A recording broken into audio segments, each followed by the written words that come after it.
Hello, இந்த வீடியோவில் செல்லுனா என்ன, ரேஞ்சுனா என்ன, ஆக்டிவ் ரேஞ்சுனா என்ன, அதெல்லாம் எப்படி செலக்ட் பண்ணுறது அப்படின்றத பார்க்க போகிறோம். ஸ்டூடெண்ட் லிஸ்ட்னு ஒரு டேபிள் இருக்குது.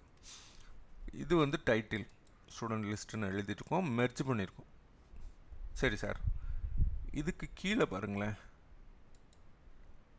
இதிலிருந்து ஆரம்பித்து இதுவரையும் இருக்க எல்லா செல்லையும் நம்ம ஒரு ஃபார்மேட் பண்ணியிருக்கோம். எனக்கு அந்த கலர் ஃபில் கலர் பிடிக்கல சார், அலைன்மெண்ட்டை மாற்றணும் அப்படின்னு வச்சுக்கோங்க.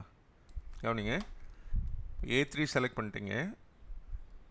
நம்ம இதுவரை இருக்க செலக்ட் பண்ணணும்னு நினச்சிட்டு G3யில் கிளிக் பண்ணிங்கன்னா அது ஆட்டோமேட்டிக்காக A3 டீசெலக்ட் ஆகிட்டு இங்கே வரும். இல்லை சார், இது பூரா செலக்ட் பண்ணணும், இதை செலக்ட் பண்ணுங்கள்.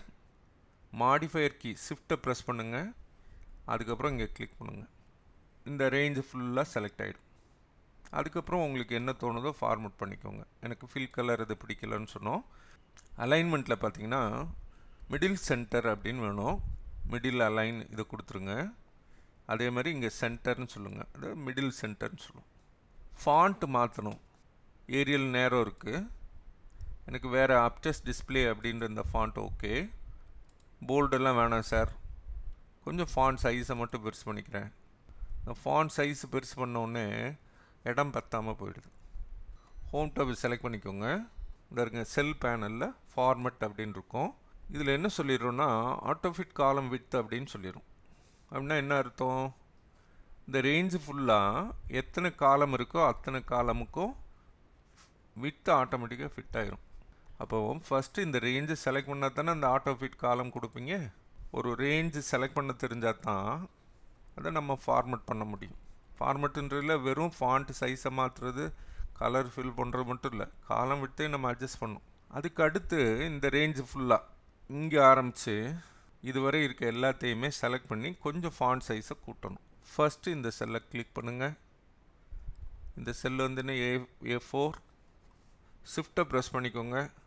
ஸ்க்ரால் பண்ணிவிட்டு இந்த இடத்துல கிளிக் பண்ணுங்கள், டயகோனலாக ஆப்போசிட் செல்லை. அந்த ரேஞ்சு ஃபுல்லாக செலக்ட் ஆயிரும்.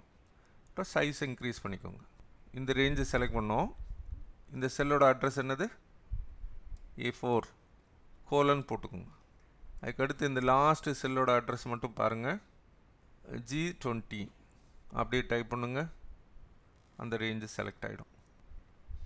இப்போ எனக்கு இந்த ரோ ஃபுல்லாக செலக்ட் பண்ணோம். ஈஸியான வழி என்ன இருக்குது பாருங்கள், மவுஸ் பாயிண்டர் இங்கே எடுத்துகிட்டு போங்க. இது ரோ ஹெட்டர், இதில் கிளிக் பண்ணுங்கள், அந்த ரோ ஃபுல்லாக செலக்ட் ஆகிடும். அதேமாதிரி காலம் ஃபுல்லாக செலக்ட் பண்ணோம். இந்த இடத்துல கிளிக் பண்ணுங்கள், காலம் ஃபுல்லாக செலக்ட் ஆகிடும். அந்த ஸ்ப்ரெட்ஷீட் ஃபுல்லாக செலக்ட் பண்ணோன்னா இங்கே ஒரு ஆப்ஷன் இருக்குது, நல்லா கவனிங்க. இந்த இடத்துல கிளிக் பண்ணுங்கள், என்டையர் ஷீட்டும் செலக்ட் ஆகிடும். இது வந்து A1ல் எழுதியிருப்போம், மீதி செல்லாம் இது மாதிரி இருக்கும். என்ன பண்ணுறோம், இந்த ரேஞ்சை ஃபுல்லாக செலக்ட் பண்ணிவிட்டு மெர்ஜ் அண்ட் சென்டர்னு சொல்கிறோம். சரி, நல்லா கவனிங்க. கலர் ஃபில் பண்ணுறதுக்கு மட்டும் இல்லை, ஃபாண்ட்டை மாத்திரம், ஃபாண்ட் சைஸை கூட்டி குறைக்கணும். அதுக்கடுத்து ஃபார்மட்டிங் ஃபுல்லாக, அது அலைன்மெண்ட்டாக இருக்கலாம், மெர்ஜ் அண்ட் சென்டர் இருக்கலாம், கரன்சி ஃபார்மட் இருக்கலாம், எல்லாத்துக்கும் நம்ம செலக்ட் பண்ணியே ஆகணும் ரேஞ்சை. இன்னொரு வழி இருக்குது. இந்த ரோ பேர் என்ன, தேர்ட் ரோ.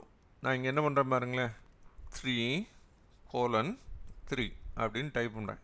அந்த ரோ ஃபுல்லாக செலக்ட் ஆகும். இந்த 20 வரையும் இருக்க எல்லாத்தையும் செலக்ட் பண்ணும். தேர்ட் ரோவில் ஆரம்பித்து :20 அப்படின்னு சொல்லுங்கள். அப்படின்னா என்ன அர்த்தம்னா இங்கே இருக்க அத்தனை ரோவும் செலக்ட் ஆகும்.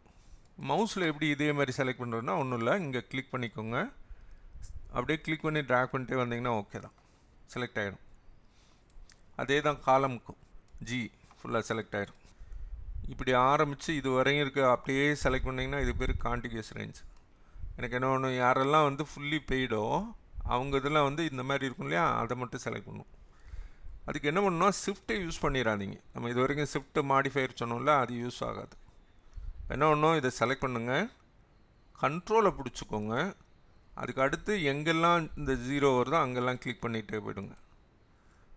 இதுக்கு பேர் என்னது, டிஸ்கான்டிகியூஸ் ரேஞ்சுன்னு சொல்லுவோம். இதுக்கு கண்ட்ரோல்ன்ற மாடிஃபயர் யூஸ் ஆகும், ஷிஃப்ட் யூஸ் ஆகாது. சரி, இப்போ ரேஞ்சு செலக்ட் பண்ணுறதுக்கு இவ்வளோ டிப்ஸு கொடுத்துருக்கோம். இது ப்ராக்டிஸ் பண்ணுங்கள். இந்த 10th ரோ ஃபுல்லாக செலக்ட் பண்ணும். செலக்ட் பண்ண வேண்டிய ரோவில் செல்லை வச்சுருங்க.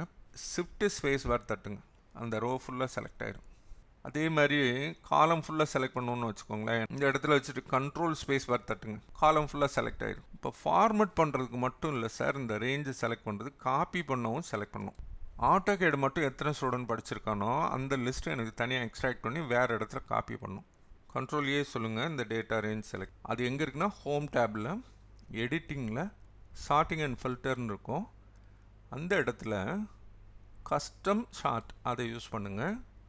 கோர்ஸ் நேம் அதை செலக்ட் பண்ணிக்கோங்க. அது எது ஆல்ஃபபெட்டிக் ஆர்டரில் வரணும், அசெண்டிங்கில் வேணும், A to Z. ஓகே அப்படின்னு சொல்லுங்கள். அது கீழே ஆட்டோகேடு, அது கீழே ரிவிட் ஆர்கிடெக்சர், அப்படி வந்து டேட்டாஸை ரீஅரேஞ்ச் பண்ணிடும். இதுக்கு பேர் சார்ட்டிங்னு சொல்லுவோம்.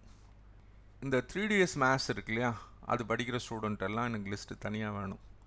அப்போ நான் என்ன பண்ணுவேன், இங்கே ஒரு கிளிக் பண்ணுவேன்.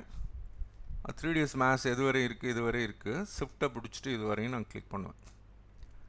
இந்த ரேஞ்சை ஃபுல்லாக செலக்ட் பண்ணிவிட்டு காப்பி கண்ட்ரோல் C சொல்லி நான் வேற ஒரு இடத்துல பேஸ்ட் பண்ணிக்குவேன்.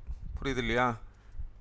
இப்போ இதுக்கு பேர் டேட்டாஸை எக்ஸ்ட்ராக்ட் பண்ணி வேறு இடத்துல காப்பி பண்ணிட்டு போகிறோம். காப்பி பண்ணுறதுக்கு நம்ம என்ன வேண்டி இருக்குது, ரேஞ்சை செலக்ட் பண்ணணும். காப்பி பண்ண உடனே என்ன வரும்னா அதை சுற்றி ஒரு மார்ச்சிங் ஆன்ட்டு வரும்.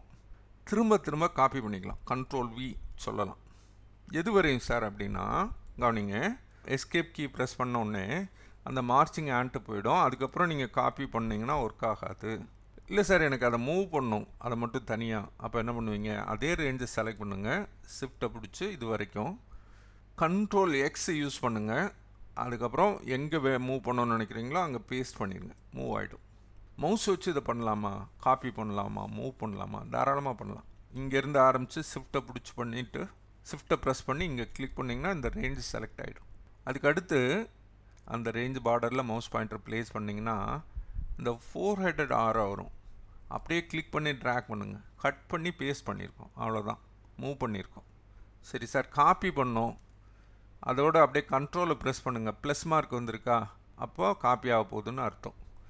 அப்படி இழுத்துட்டிங்கன்னா கரெக்டாக இந்த நமக்கு எந்த ரேஞ்ச் வேணுமோ அந்த இடத்துல வரலாம். பேஸ்ட் பண்ணும்போது இந்த காலம் விட்டெல்லாம் அதே மாதிரி வராது, ஆல்ரெடி செலக்ட் ஆகிருக்கு இல்லையா. இப்போ நீங்கள் என்ன பண்ணுறீங்க, ஃபார்மெட்டுக்கு போகிறீங்க, ஆட்டோ ஃபிட்டு காலம் விட்டு அப்படின்னு கொடுத்துருங்க. ஆட்டோ ஃபிட் கொடுத்தா இதெல்லாம் சின்னதாகத்தான் செய்யும். கிளிக் பண்ணி ட்ராக் பண்ணிக்கோங்க. இந்த ரேஞ்சை ஃபுல்லாக செலக்ட் பண்ணுங்கள். அதிலே ஃபிக்ஸட் விட்த்துன்னு இருக்கும், காலம் விட்த்து. இந்த இடத்துல நீங்கள் எவ்வளோ வேணுமோ அதை கொடுத்துருங்க. 30. எனக்கு E அண்டு F இந்த 2 காலம் கடையில் நியூ காலம் இன்சர்ட் பண்ணணும். இந்த காலம் என்னது, ஈக்கு அடுத்து F. அந்த காலம் ஃபுல்லாக செலக்ட் பண்ணிவிட்டு ரைட் கிளிக் பண்ணி இன்சர்ட்னு சொல்லுங்கள், காலம் இன்சர்ட் ஆகிடும். ரோ இன்சர்ட் பண்ணணும் சார், அதே தான், ரோ ஃபுல்லாக செலக்ட் பண்ணுங்கள், ரைட் கிளிக் பண்ணுங்கள், இன்சர்ட் கொடுத்துருங்க. இப்போ நான் இந்த இடத்துல நான் செலக்ட் பண்ணியிருக்கேன் ஹெட்டர், ரைட் கிளிக் பண்ணி இன்சர்ட்னு சொன்னால் என்ன ஆகும், அதுக்கு மேலே ஒரு ரோ இன்சர்ட் ஆகும். ஏற்கனவே இருந்த ரோ என்ன மாதிரி ஃபார்மெட்டில் இருக்கோ அதே அளவுக்கு இன்சர்ட் ஆகும், மறந்துடாதீங்க. காலம் இன்சர்ட் பண்ணும்போது மட்டும் கவனமாக வைங்க, நீங்கள் எந்த காலம் செலக்ட் பண்ணுறீங்களோ அதுக்கு இன்சர்ட்னு கொடுத்த உடனே என்ன ஆகும், அதுக்கு முன்னுக்கு இன்சர்ட் ஆகும், மறந்துடாதீங்க. அதுக்கு பதில் சார் இப்போ ரைட் கிளிக் பண்ணி இன்சர்ட் பண்ணுறதுக்கு பதில் ஏதாவது வேறு வழி இருக்குன்னா கண்ட்ரோல் ஷிஃப்ட் ப்ளஸ் யூஸ் பண்ணுங்கள், அவ்வளோதான், ரொம்ப சிம்பிள். அது ரோ காலம் ரெண்டுக்குமே பொதுவாக இருக்கும், கண்ட்ரோல் ஷிஃப்ட் ப்ளஸ்ஸு மறந்துடாதீங்க. அப்போது அதே மாதிரி இந்த டேபிளை மேனேஜ் பண்ணுறதுக்கு ரோ காலம் டெலீட் பண்ணணும் தேவையில்லைன்னா, அதுவும் தானே. அதுக்கு என்ன பண்ணணும், அந்த ரேஞ்சை செலக்ட் பண்ணுங்கள், எதை வேணாம்னு நினைக்கிறோமோ அதை செலக்ட் பண்ணிவிட்டு டெலீட்டுன்னு கொடுங்க, போயிடும். ஸோ காலம் ஃபுல்லாக டெலீட் பண்ணும், ரோ ஃபுல்லாக டெலீட் பண்ணணும். என்ன பண்ணுவீங்க, ரைட் கிளிக் பண்ணுங்கள், அதே மாதிரி டெலீட்னு கொடுங்க. ரேஞ்சு செலக்ட் பண்ணிக்கோங்க, கண்ட்ரோல் மைனஸ் சொல்லுங்கள். இப்போ எல்லாமே ஷார்ட்கட் கீஸ் நிறைய சொல்லி தருவோம், நிறைய சொல்லிகிட்டே இருப்போம். நீங்கள் அதை கொஞ்சம் ப்ராக்டிஸ் பண்ணுங்கள், மறந்துடும். ஜீன்ற காலம் முன்னுக்க எனக்கு இன்னொரு காலம் இன்சர்ட் பண்ணும். அப்போ ஜீன்ற காலம் செலக்ட் பண்ணுங்கள், கண்ட்ரோல் ஷிஃப்ட்டு ப்ளஸ் யூஸ் பண்ணுங்கள், அங்கே வார்னிங் வரும். என்ன ரீசன் அப்படின்னா கண்ட்ரோல் ரைட் ஆரோ யூஸ் பண்ணுங்கள். 16,384 நம்ம சொல்லியிருந்தோம் இல்லையா, அந்த கண்டென்ட் இங்கே இருக்குது. அதனால் புதுசாக ஒரு காலம் இன்சர்ட் பண்ண அலோவ் பண்ண மாட்டேங்குது. என்ன அர்த்தம், ஸ்ப்ரெட்ஷீட், இந்த ஸ்ப்ரெட்ஷீட்டில் இந்த டோட்டல் நம்பர் ஆஃப் காலம்ன்றது கான்ஸ்டன்ட். 16,384 காலம் தான் இருக்க முடியும். 4 காலம் இன்சர்ட் பண்ணிங்கன்னா எம்டியாக 4 காலம் பின்னுக்கு இருக்கணும். இந்த கண்டென்ட் இந்த கடைசி காலமில் இருக்க வரையும் நியூ காலம் இன்சர்ட் பண்ணால் அலோவ் பண்ணாது. இந்த லாஸ்ட்டு ரோவுக்கு வந்துடுங்க, 10,48,576 இருக்குது. அந்த நம்பரை நான் 2 ரோக்கு மேலே எழுதியிருக்கேன். இந்த 2 ரோ நான் அடிஷ்னலாக இன்சர்ட் பண்ணிக்கலாம். ஆனால் இன்னும் ஒரு ரோ கூட இன்சர்ட் பண்ண முடியாது, ஒரு சிங்கிள் ரோ கூட, ஏன்னா அது கடைசிக்கு வந்துருச்சு இல்லையா. இந்த டவுன் ஆரோ யூஸ் பண்ணோம்ல, ஒரு ரோ மட்டும் கீழே நகலும், அடுத்தடுத்த ரோக்கு போகும் செல் பாயிண்டர். கடைசிக்கு போகணும் என்ன பண்ணணும், கண்ட்ரோலை பிடிச்சி டவுன் ஆரோ சொன்னீங்கன்னா கடைசிக்கு போகும். கடைசினா நீங்கள் என்ன நினச்சிக்கக்கூடாது, ஸ்ப்ரெட்ஷீட்டில் லாஸ்ட் ரோ கிடையாது, ஆக்டிவ் ரேஞ்சில், இந்த ரேஞ்சில் கடைசி எதுவோ அங்கே போய் நிற்கும். இந்த ரேஞ்ச் வந்து தனியாக இருக்குது. அதே மாதிரி இங்கே கண்ட்ரோல் ரைட் ஆரோ சொன்னீங்கன்னா இங்கே வந்து நிற்கும். நீங்கள் இந்த இடத்துல இருக்குது, கண்ட்ரோல் ரைட் ஆரோ சொன்னால் எங்கே போய் நிற்குது, இங்கே தான் நிற்கும், இங்கே வராது. காரணம் இங்கே எம்டியாக இருக்குது. இதெல்லாம் புரிஞ்சுக்கணும். அப்போ இதை அழிச்சிருங்க தேவையில்லைன்னா. இப்போ ட்ரை பண்ணி பாருங்கள், கண்ட்ரோல் ரைட் ஆரோ கரெக்டாக அது வரையும் வரும். செல்லுன்னா என்ன, ரேஞ்சுன்னு என்ன, அது எப்படி செலக்ட் பண்ணுறது, எப்படி மூவ் பண்ணிக்கிறது, செல் பாயிண்டரை எப்படி மூவ் பண்ணுறது, அதுக்கப்புறம் ஒரு ரேஞ்சை காப்பி பண்ணுறது எப்படி, கட் பண்ணுறது எப்படி, ரோ இன்சர்ட் பண்ணுறது எப்படி, காலம் இன்சர்ட் பண்ணும்போது என்ன பண்ணோம், ரோ காலம் டெலீட் பண்ணோம், எத்தனையும் நம்ம கற்றுக்கிட்டோம். அடுத்த வீடியோவில் ஒர்க் புக்குன்னா என்ன, அந்த ஒர்க் புக்கை how to manage work book, அதை பற்றி பார்ப்போம். வீடியோஸை ஃபுல்லாக பாருங்கள், ஃப்ரெண்ட்ஸ் அண்ட் ரிலேட்டிவ்ஸை ஷேர் பண்ணுங்கள். தேங்க்யூ.